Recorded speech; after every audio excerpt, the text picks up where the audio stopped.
ನಮಸ್ಕಾರ ಕರ್ನಾಟಕ ಜನತೆಗೆ. ನಾವು ಹೋದ ಮಂಗಳವಾರ ರಾತ್ರಿ ಬೆಂಗಳೂರಿಂದ ಬಿಟ್ಟು ಹೈದರಾಬಾದ್ ಮೇಲಿಂದ ಸೀದಾ ಹೋಗಿರೋದು ಎಲ್ಲಿಗೆ? ಕಾಶಿಗೆ ಹೋಗಿ ನಂತರ ಕಾಶಿ ದರ್ಶನ ಮಾಡ್ಕೊಂಡು ತಿರುಗಿ ಅಲ್ಲಿ ರೂಮ್ ಮಾಡಿ ಸ್ಟೇ ಮಾಡಿ ಆಮೇಲೆ ಅಯೋಧ್ಯಕ್ಕೆ ಹೋದ್ವಿ.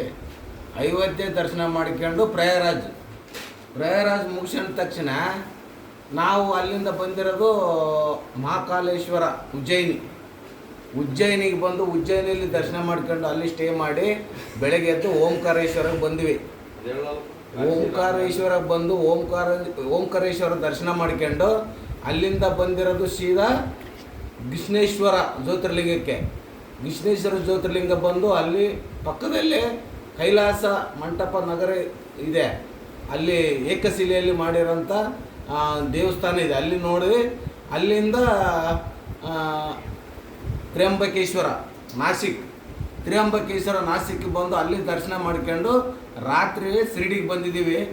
ಶಿರ್ಡಿಯಲ್ಲಿ ಬಂದು ರೂಮ್ ಮಾಡಿ ಸ್ಟೇ ಮಾಡಿ ಇವಾಗೆಲ್ಲ ಎದ್ದು ರೆಡಿ ಆಗಿಬಿಟ್ಟು ಶಿರ್ಡಿ ಸಾಯಿ ದರ್ಶನಕ್ಕೆ ಹೋಗ್ತಾ ಇದ್ದೀವಿ. ಸಾಯಿ ದರ್ಶನ ಮಾಡ್ಕೊಂಡು ಇಲ್ಲಿಂದ ತಿರ್ಗಿ ಬಿಟ್ಟರೆ ಭೀಮಶಂಕರ ಮುಗಿಸ್ಕೊಂಡು ಸೀದಾ ಬೆಂಗಳೂರಿಗೆ ಹೋಗ್ತಾ ಇದ್ದೀವಿ. 5500 ಕಿಲೋಮೀಟ್ರ್ ಆಗುತ್ತೆ ನಮ್ಮದು ಜರ್ನಿ, ಅಷ್ಟು ಓಡಿದ್ದೀವಿ. ಆಮೇಲೆ ಇನ್ನೊಂದು ಹೇಳ್ಬೇಕಂದ್ರೆ ತುಂಬ ಸುಖವಾದ ಜರ್ನಿ ಮಾಡಿದ್ದೀವಿ. ಎಲ್ಲರೂ ಬಂದು ಆ ಥರ ಜರ್ನಿ ಮಾಡಬೇಕು. ತುಂಬ ನಾವು ಅಂದ್ಕೊಂಡಿರಲಿಲ್ಲ 6 ಜ್ಯೋತಿರ್ಲಿಂಗ ದರ್ಶನ ಆಗುತ್ತೆ ನಮ್ಗೆ. ಇವಾಗ ಭೀಮಶಂಕರ ಒಂದು ಆದರೆ 6 ಜ್ಯೋತಿರ್ಲಿಂಗ ದರ್ಶನ ಆಗುತ್ತೆ. ಇಷ್ಟು ಮಾಡ್ಕೊಂಡು ಆರಾಮಾಗಿ ನಾವು ಹೋಗ್ತಾ ಇದ್ದೀವಿ ಬೆಂಗಳೂರು ಕಡೆ. ಎಲ್ಲರಿಗೆ ಧನ್ಯವಾದಗಳು.